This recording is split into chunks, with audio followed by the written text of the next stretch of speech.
আমি জানি, আমি বুঝতে পারছি। সবাই ধরে নিচ্ছে আমার জন্যই সব কিছু হচ্ছে, আমি তোমাকে নাচাচ্ছি। কথাটা তো মিথ্যে নয়। মানে? আমি তো এখন যা করছি সব তো তোমার কথাই করছি। এসব তুমি কি বলছো কথা? আমি কি তোমাকে আইনের আশ্রয় নিতে বলেছিলাম? না, সেটা বলনি। তাহলে আমি তো বরং তোমাকে সেই পথ থেকে ফিরিয়ে আনলাম। এসব তুমি এখন কি বলছো? আমার কিন্তু এখন মনে হচ্ছে ওটাই ভালো ছিল। কি অদ্ভুত ফ্যামিলি তোমরা, কারো প্রতি কারো কোনো দয়া মায়া নেই। তোমার ভাই তোমাকে নির্দ্বিধায় বাড়ি থেকে বেরিয়ে যেতে বলছে, আর তুমিও নির্দ্বিধায় তোমার ভাইদেরকে কোর্টে টেনে নিয়ে এসে অপমান করতে চাইছো। আর আমি তোমার পরিবারের মান সম্মান বাঁচিয়ে একটা সহজ সমাধানের চেষ্টা করছি, আর আমাকেই কিনা।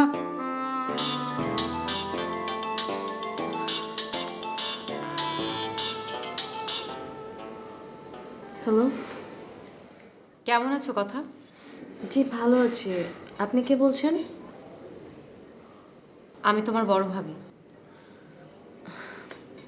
বড় ভাবি? বড় ভাবি? আমি কি তোমার সাথে একটু কথা বলতে পারি? হ্যাঁ বলো। আমি নিজে গিয়ে তোমাদেরকে নিয়ে এসেছিলাম। যাবার সময় কি আমাকে একবার বলার প্রয়োজনও মনে করনি? আসলে ভাবি, সব কিছু মিলে এমন একটা অবস্থার মধ্যে পড়ে গিয়েছিলাম যে। আমি সব শুনেছি কথা। তুমি যা যা বলেছো সব সত্যি। কি তুমি আইনের আশ্রয় নিতে চাইছো? যদি নাও, আমি তোমাকে নিষেধ করব না। শুধু একটা কথাই বলবো, তোমার ভাইদের অপমান তোমাকে কি অনেক বড় করবে? আমার স্বামীকে যখন অপমান করা হয়েছে, তখন আমি তো আর অন্য কারো মান অপমান নিয়ে ভাববো না ভাবি। তা ঠিক। তবে আমি তোমাকে একটা অনুরোধ করার জন্য ফোন করেছি। অনুরোধটা কি করব কথা? করতে পারো, কিন্তু কোনো অনুরোধ রাখা না রাখা এখন আর আমার হাতে নেই। আমার কারণে আমার স্বামীকে অনেক বড় অপমানিত হতে হয়েছে।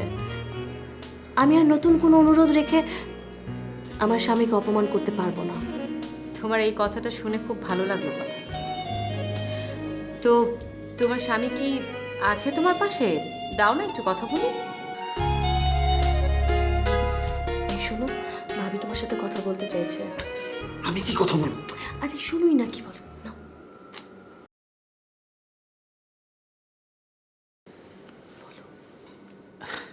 আসসালামু আলাইকুম ভাবি। ওয়ালাইকুম আসসালাম। প্রথমেই ক্ষমা চেয়ে নিচ্ছি, আমার কারণে আপনাদেরকে অনেক অপমানিত হতে হয়েছে। আমি আমার দায়িত্বটা ঠিকমতো পালন করতে পারিনি, সেজন্য ক্ষমা চাইছি। না না ভাবি, এসব আপনি কি বলছেন? যা কিছু ঘটেছে সেটা তো আমার কারণেই ঘটেছে। আমি আমার নিজের অওকাত ভুলে গিয়ে আকাশের পানে হাত বাড়িয়েছি। এতটুকু অপমান তো আমাকে হতেই হবে। এটা আপনি ঠিকই বলেছেন। এই বিষয়ে আপনার আর আমার একই অবস্থা।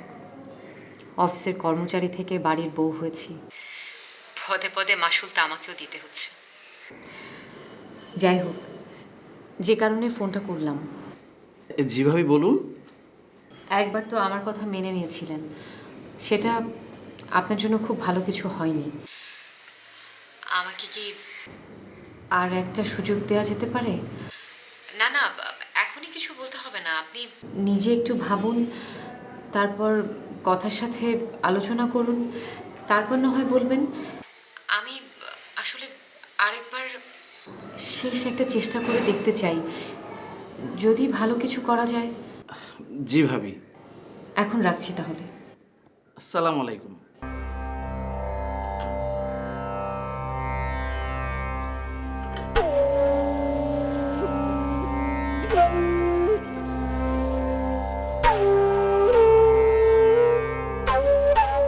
আশ্চর্য, রোহানের কণ্ঠ আর ওই মানুষটার কণ্ঠস্বরের এমন অদ্ভুত মিল কি করে হয়?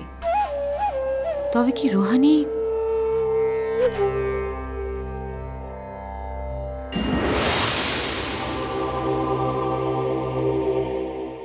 না, কিছুতেই তো সন্দেহটা মন থেকে দূর করতে পারছি না। কিন্তু রোহান কেন এমন করবে? এতে ওর কি লাভ? আচ্ছা, আচ্ছা, একবার কথা বলে দেখবো নাকি? ওই নাম্বারটা তো আছে আমার কাছে।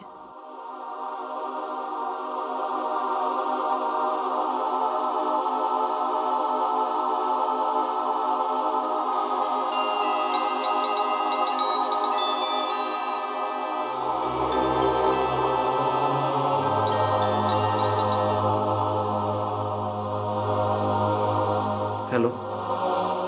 সেই একই কণ্ঠস্বর, একই কথা বলার স্টাইল। অসম্ভব। দুজন মানুষের কি করব? আমি এখন কি করব?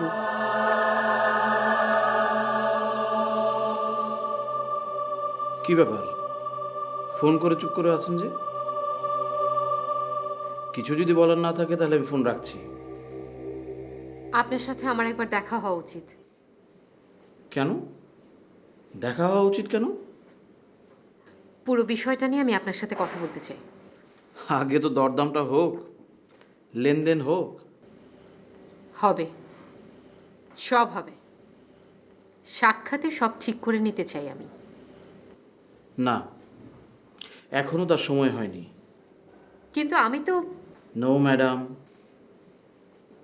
বিষয়টা নিয়ে আমি এখন আর কিছু বলবো না, করবও না। বাই।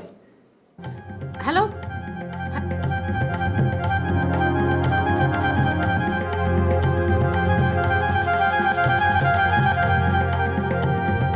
কোনো সন্দেহ নেই রোহানই সেই লোক। কিন্তু কেন কেন রোহান এমন একটা কাজ করতে যাবে? কি উদ্দেশ্য তার?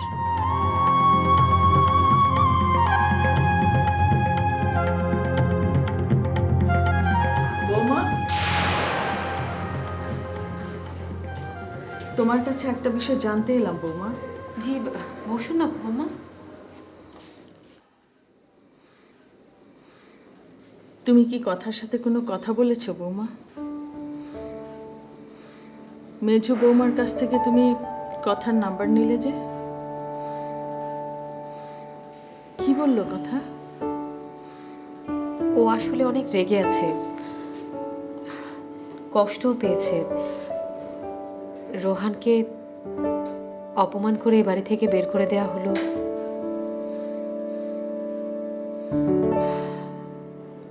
আমি আসলে যতটুকু বুঝতে পারছি ফুপু আম্মা, বিষয়টা ভীষণ জটিল হয়ে গেছে। কথা মনে হয় আশিককে ফোন করে অনেক কথা শুনিয়েছে। কি বলেছে? সেটা না হয় আপনি নাই জানলেন। তবে আমি একটা কথা বলি ফুপু আম্মা, কথার বিষয়টা নিয়ে আমাদের মনে হয় আর কথা বলাটা উচিত হবে না। আমার মনে হয় আশিক যখন বিষয়টা দেখছে তখন ওর উপরে ছেড়ে দেওয়াটাই ভালো। কিন্তু বৌমা, আশিক যা বলছে, যা করতে চাচ্ছে, তাতে তুমি এটা... না না ফুপু আম্মা, আপনি ভুলে যাচ্ছেন কেন? কথা আশিকের বোন। আশিক এমন কিছু করবে না যাতে কথার কোনো ক্ষতি হবে।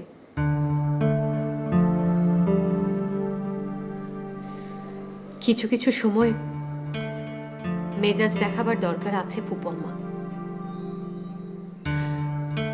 তা না হলে যে ভুল করে তাকে ফিরিয়ে আনা যায় না। আপনি ভাববেন না ফুপু আম্মা, আশিক যা করছে ও ভালোর জন্যই করছে।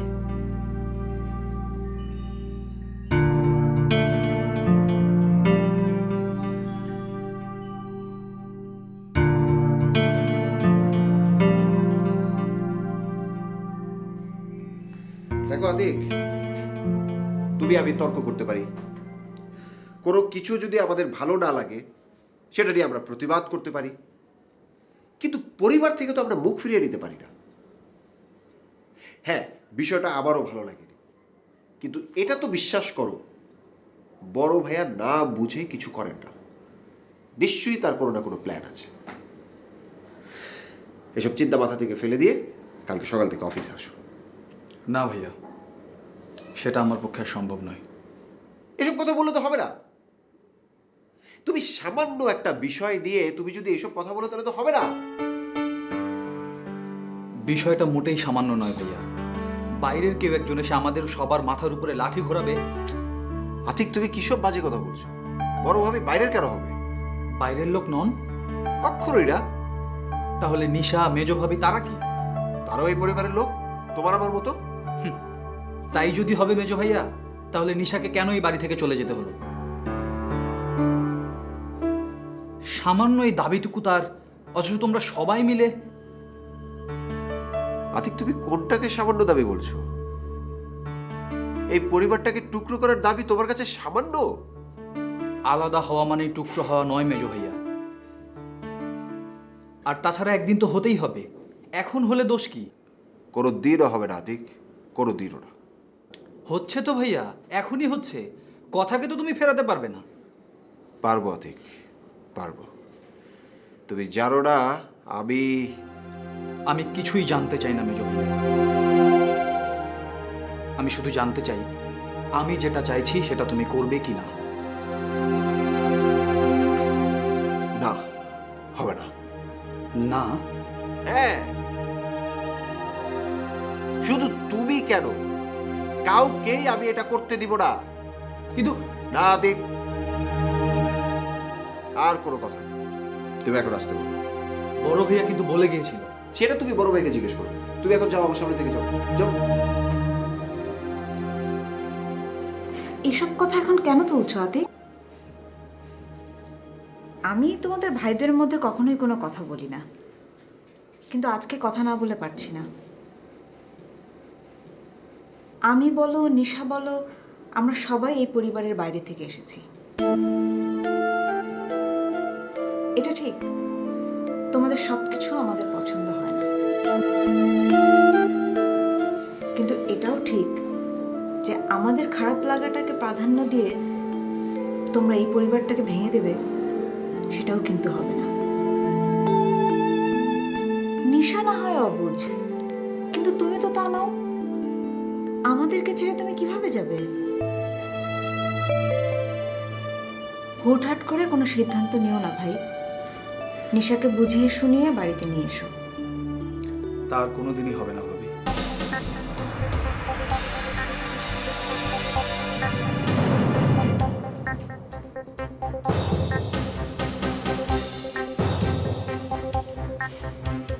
কথাটা এভাবে না বলে ওকে একটু বুঝিয়ে বলতে পারতে।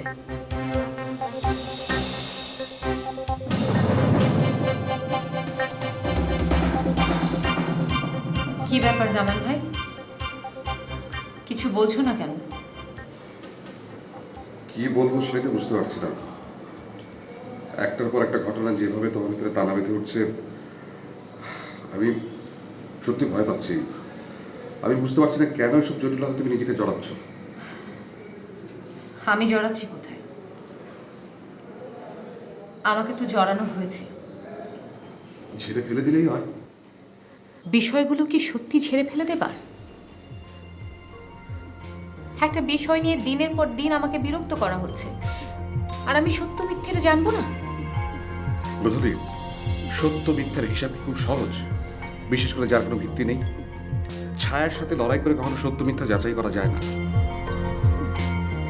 সত্যটা নিজের ভিতরে থাকতে হয় বুঝলি, যেটা তোমার মাঝে নেই। আর তাই ছায়া তোমাকে বিভ্রান্তিতে ফেলে, আর তুমি ঠিক ঠিক সময়ে আসলে মানুষটাকে চিনতে পারো না। বন্ধু, আমি তোমাকে আগেও বলেছি, এখনো বলছি, যে দোষী তুমি আসিফকে দোষী করতে চাচ্ছ, সেরকম দোষ আসিফ কখনো করতেই পারে না। এটা আমার বিশ্বাস, আর আমাকে আমার বিশ্বাস থেকে কেউ সরাতে পারবে না। তোমার কি মনে হয় আমি তোমাকে তোমার বিশ্বাস থেকে সরিয়ে আনতে চাইছি? আর সেটা আমি চাইবই বা কেন? ছায়ার সাথে লড়াই করি আমি, ছায়া আমাকে বিভ্রান্ত করে, তাই আমি আসল মানুষকে চিনতে পারি না।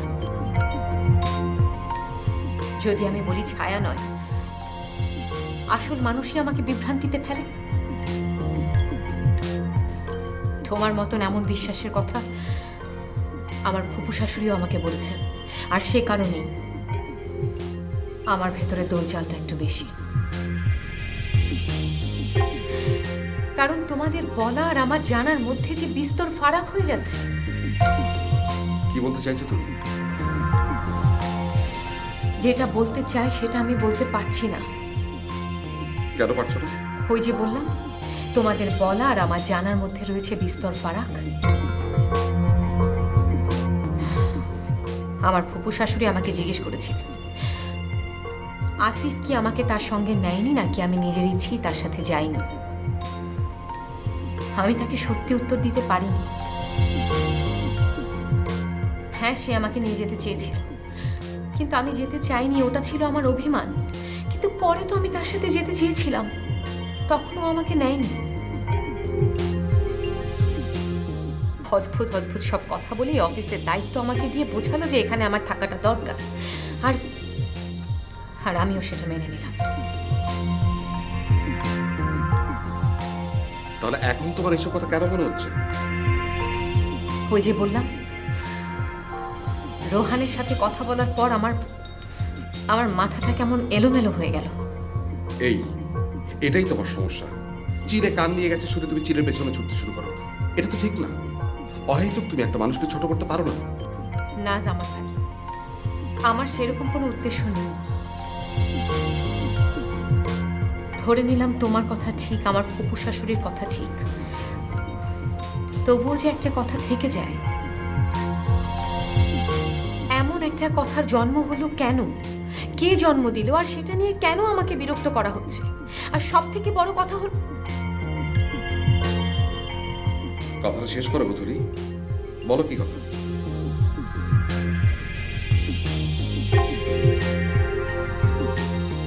আমি নিশ্চিত জামান ভাই,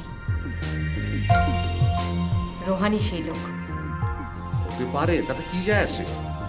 আমার জানা দরকার জামান ভাই, রোহান এমন একটা কাজ কেন করছে সেটা আমার জানা দরকার, আমার স্বামীর জন্য জানা দরকার।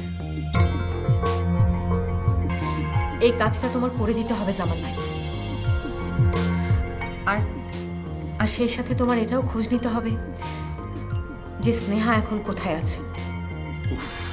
ঘুরে ফিরে তুমি সে একই জায়গায় ফিরে আসলে। এখানেই আমাকে বারবার ফিরে আসতে হবে জামান ভাই, হয়তো এটাই আমার নিয়তি।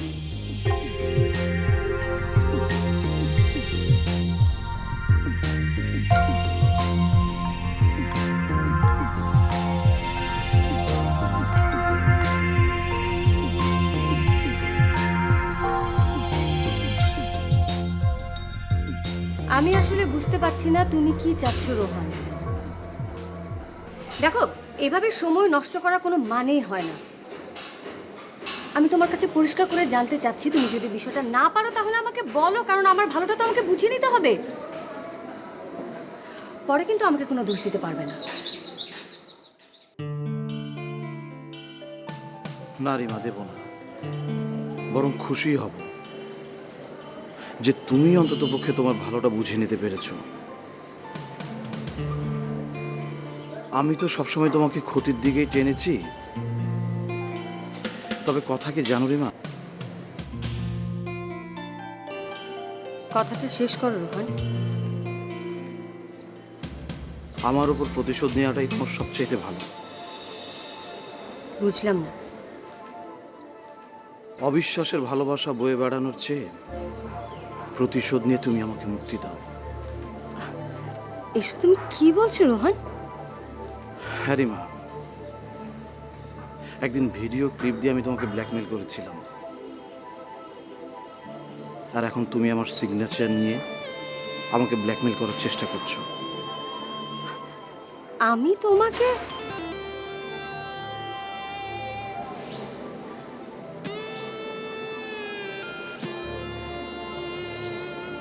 দাও না,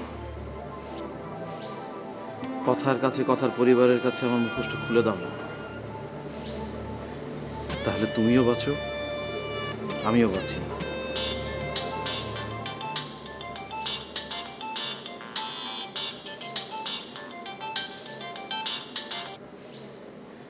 হ্যালো, আপনার সাথে একবার দেখা হওয়া দরকার। দেখুন, এসব ছোটখাটো ব্যাপার নিয়ে আমি কারোর সাথে যোগাযোগ করি না। আমার লোক আছে, সময় হলে ওরাই আপনার সাথে যোগাযোগ করবে। রাখি। হ্যালো, হ্যালো, দেখলে তো লাইনটা কেটে দিল। এতে তো বোঝা যায় বিষয়টা ফালতু। কেউ তোমার সাথে না জামান ভাই, বিষয়টা ফালতু না। একসাথে দুটো বিষয় একই ভুল আমার হতে পারে না। হয়তো এই মুহূর্তে আমি তোমাকে প্রমাণ দেখাতে পারবো না, কিন্তু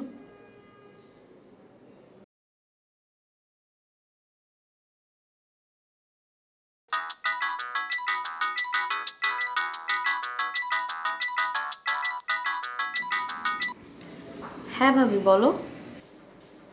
সরি, আবার তোমাকে ডিস্টার্ব করছি। আরে না না, কিছু না, বলো। রোহান কি বাসায় আছে? একটু কথা বলা দরকার। না, ও তো একটু বাইরে গেছে। কেন ভাবি, জরুরি কিছু? হ্যাঁ, তা একটু ছিল। তুমি কি ওর সেল নাম্বারটা আমাকে একটু দেবে? হ্যাঁ হ্যাঁ, নাও।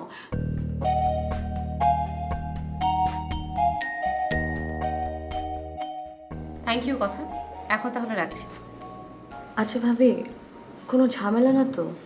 আরে না না, কোনো ঝামেলা না, তোমাদের বিষয় নিয়ে একটু আলাপ ছিল। বিষয়টা কি আমি একটু জানতে পারি? না, পারো না। এটা নিতান্তই আমার আর রোহানের বিষয়। রাখছি।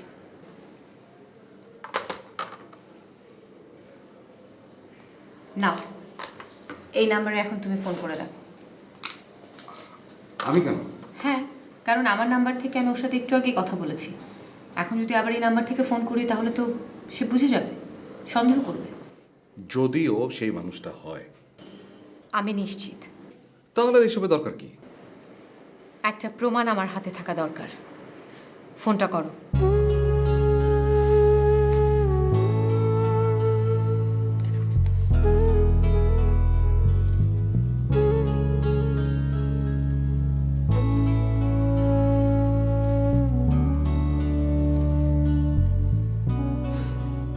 ধরছে না, আমি পরে আবার ট্রাই করবো। আমি এখন যেতে চাই। বিষয়টা যেন ভুলে যেও না। ভুলবো না, আমি উঠছি। আরেকটা কথা, তোমার বন্ধুর সাথে কি তোমার কথা হয়? না। আশ্চর্য। কেন? শুনেছি তুমি তার সবচাইতে কাছের বন্ধু, অথচ এখানে কোনো অথচ খুঁজে না গধূলি। ফোন করা বা না করা দিয়ে আমাদের বন্ধুত্বকে মেপো না। আসি। অদ্ভুত আচরণ এদের, কাউকেই বুঝতে পারি না। না আসিফকে, না জামান ভাইকে। দুজনই যেন মুদ্রার এপিঠ আর ওপিঠ। লতা, আমি তোমার সিদ্ধান্তের জন্য অপেক্ষা করছি। তোমাকে অবশ্যই একটা সেটেলমেন্টে আসতে হবে। যে সেটেলমেন্টের কথা তুমি বলছো ভাইয়া, সেটা আমার পক্ষে সম্ভব না। এটা তুমি বললে তো হবে না। যে জীবন তুমি যাপন করছো সেটা কোনো জীবন নয়। তুমি সবসময় নিজের কথা ভাবলে তো হবে না, এই পরিবারের কথা তোমাকে ভাবতে হবে। আশেপাশের আত্মীয় স্বজন যা কিছু বলছে এই বিষয়টা নিয়ে, সেটা শুনতে আমার একদম ভালো লাগছে না। আমি সুমনের সাথে কথা বলবো। তুমি মানসিকভাবে তৈরি থেকো। এই বিষয়টা নিয়ে আমার যাতে আর কথা বলতে না হয়। তুমি আমার বিষয়টা বুঝতেই পারছো না মেজো ভাইয়া। সব কিছু জোর করে হয় না মেজো ভাইয়া। যেটাতে আমার মন সায় দিচ্ছে না, সেটা আমার পক্ষে করা সম্ভব নয়। লতা, মন তো আমাদেরও তখন সায় দেয়নি যখন তুমি সুমনকে বিয়ে করার সিদ্ধান্ত নিয়েছিলে। তখন আমরা আমাদের মনের বিরুদ্ধে গিয়ে তোমার সিদ্ধান্তকে মেনে নেইনি। শুধু তোমাদের মনের দাম আছে, আমাদের নেই। তোমরা তোমাদের মনের ইচ্ছা মতো এই পরিবারটাকে যখন তখন রাস্তায় নামাবে, আর আমরা সেটা মেনে নিব কেন? অনেক হয়েছে লতা, আর না। এবার আমাদের মন যা চাইবে তোমাদের সেটাই করতে হবে। সেটা আমি পারবো না ভাইয়া, আমাকে ক্ষমা করো। হ্যাঁ হ্যাঁ, আমি স্বীকার করছি যে জীবন আমি যাপন করছি সেটা কোনো জীবন নয়। আমি এটাও বুঝতে পারছি আমার একটা সেটেলমেন্টে যাওয়া দরকার। তাই আমি সিদ্ধান্ত নিয়েছি সুমনকে আমি ডিভোর্স করব। হ্যাঁ ভাইয়া, এমন ঝুলে থাকা জীবন আমার আর ভালো লাগছে না।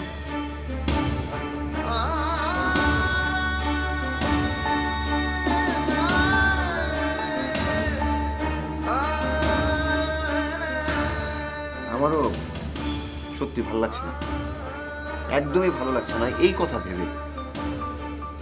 তুমি আমার সত্যি অবাক লাগছে। তুমি এই পরিবারের মেয়ে হয়ে এরকম একটা জঘন্য কথা কি করে ভাবো? আবার সেটা গলা উঁচিয়ে আমার সামনে উচ্চারণ করবে। আমি তোমাকে পরিষ্কার জানিয়ে দিচ্ছি লতা, এই পরিবারে দাঁড়িয়ে তুমি আর এরকম জঘন্য ভাবনার কোনোদিনও ভাববে না। আমি এরকম জঘন্য কোনো ভাবনা এই পরিবারে হতে দেব না।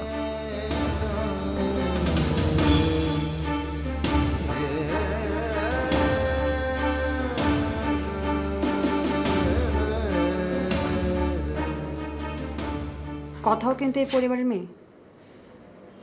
তুমি কিন্তু তাকে ঠিক এরকম একটা জঘন্য কাজ করতে বলেছ যদি সে বাড়িতে থাকতে চায়। একই পরিবারে তো দুই ধরনের নিয়ম হতে পারে না মেজো ভাইয়া।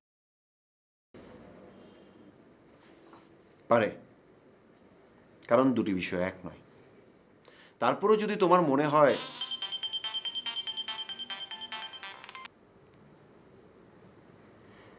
হ্যাঁ, কথা বলো।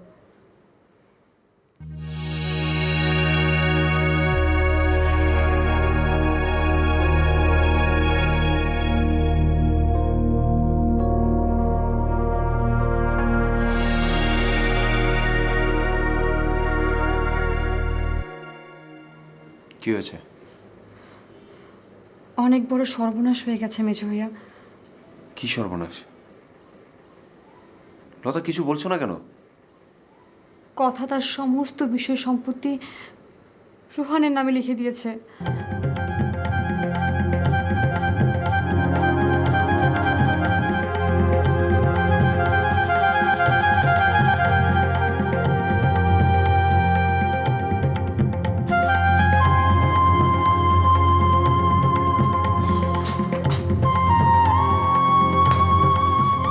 যাবে, সব যাবে। সব না যাওয়া পর্যন্ত এবারে কারো শিক্ষা হবে না। ছি ছি ছি ছি ছি। ভাবতে অবাক লাগে, এবারে মেয়ে হয়ে এমন জঘন্য একটা কাজ করলো কি করে। এত করে বললাম, তারপরে বড় ভাইয়া বিষয়টা ঠেলতে ঠেলতে এত দূর নিয়ে আসলো। এখন এর চরম আসল দিতে হবে। হয়েছেটা কি? ফুটো জাহাজটা আমার হাতে ধরিয়ে দিয়ে এখন নিজে সরে পড়ল। আচ্ছা, কি হয়েছে আমাকে একটু বলা যাবে? আরে কোনটা বলবো তোমাকে? বিষয় তো একটা দুটো নয়, এই পরিবারের নাক পর্যন্ত ডুবে আছে। এমনভাবে কথা বলছো যেন তুমি এই পরিবারের বাইরে। এই পরিবারটা ডুবলে তো তুমিও ডুববে। আরে সেজন্যই তো মাঝে মধ্যে মনে হয় সরে যাই, এই পরিবার থেকে অনেক দূরে সরে যাই।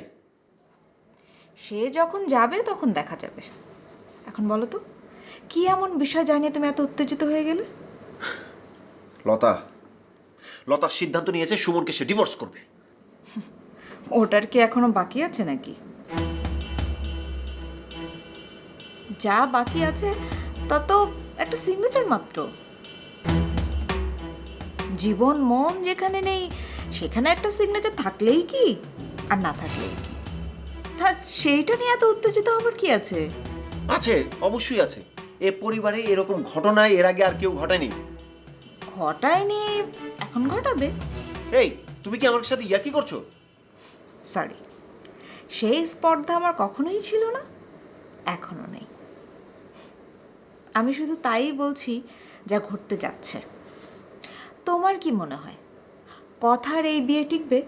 বিয়ে? আরে কথা নিজে টিকবে কি না তারই কোনো ঠিক নেই। আবার বিয়ে ও কি করেছে তুমি জানো? কি? তিনি তার সমস্ত বিষয় সম্পত্তি তার স্বামীর নামে লিখে দিয়েছেন।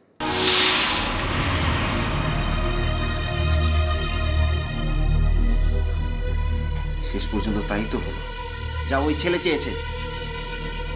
শুধু কি ওই ছেলেই চেয়েছে? কি বলতে চাইছো তুমি? স্টপ হয়ে যাও। কি? এইসব বিষয় নিয়ে একটা কথাও তুমি আর বলো না। যেখানে তোমার কথার কোনো দাম নেই সেখানে কেন তুমি নিজে কথা বলে শুধু শুধু ছোট হচ্ছ? বন্যা, আমি তোমার কথা বুঝতে পারছি না। দয়া করে তুমি কি একটু পরিষ্কার করে বলবে? কথার বিষয়টা তো তোমাকেই দেখতে বলেছেন বড় ভাইয়া, তাই না? হ্যাঁ। তুমি তো তোমার সিদ্ধান্ত সবাইকে জানিয়ে দিয়েছিলে। কথা এ বাড়ি থেকে চলে গেছে, তোমার কি ধারণা এই বিষয়টাকে সবাই ভালোভাবে নিয়েছে? কেউ যদি এখন প্রশ্ন তোলে যে তোমার মতো কথাও এ বাড়ির সমান অংশীদার। তাহলে তুমি কিভাবে কথাকে এ বাড়ি থেকে চলে যেতে বাধ্য করলে? এই প্রশ্ন যদি কেউ তোলে, সেটা কি অন্যায় হবে? কেউ কি এমন কিছু বলেছে? বলতে হবে কেন, কাজে দেখাবে। মানে কি? হ্যাঁ, কথাকে ফিরিয়ে আনার জন্য খুব সম্ভবত একটা আপোষ রফার ব্যবস্থা হচ্ছে। কে করছে? যার করার ক্ষমতা সবচেয়ে বেশি, বড় ভাবি। কি? বড় ভাবি? হ্যাঁ, সে বোধহয় ওদের সাথে কথা বলেছে। তুমি জানলে কি করে? কারণ বড় ভাবি আমার কাছ থেকেই কথার ফোন নাম্বার নিয়েছে।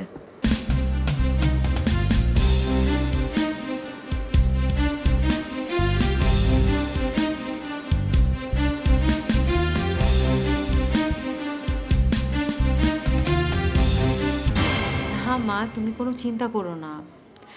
হ্যাঁ, আমি ভালো আছি। আসিফের সাথে প্রতিদিনই একবার কথা হয়। ভাবি আসবো? ও আশিক, এসো এসো। মা এখন রাখছি, পরে কথা বলবো। বসো না। আমি বসতে আসিনি ভাবি। আমি শুধু জানতে চাচ্ছি কথার সাথে তোমার কি দরকার, কেন তুমি তাকে ফোন করেছো? আমি তাকে তোমার কথাটাই বোঝাতে চেয়েছিলাম। কিন্তু আমি তো তোমাকে নিষেধ করেছিলাম। আসলে আমি ভাবি, পরিষ্কার করে তুমি একটা কথা বলো তো, আসলে তুমি কি চাও? ভাবি, তুমি কি সত্যি চাও যে আমি এই বাড়ি ছেড়ে চলে যাই? চাইলে সেটা তুমি আমাকে পরিষ্কার করে বলো, আমি সরাসরি এই বাড়ি থেকে চলে যাব। আমি তোমাদের কোনো কাজে বাধা দিতে আসবো না ভাবি। আর যদি ভাবি সেটা না চাও, প্লিজ আমার কাজে কোনো ধরনের বাধা দিতে এসো না।